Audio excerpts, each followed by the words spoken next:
how to do front flash on TikTok. To get started, you first need to make sure that you have the latest version of TikTok.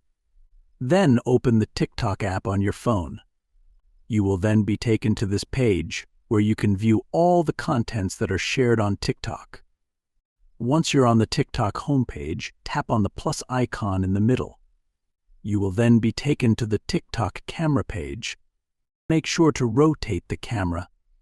Then, tap on this lightning icon from the side panel. You will notice that the edge of your screen will brighten up. Now, tap on the capture button right in the middle to take a selfie. There you go.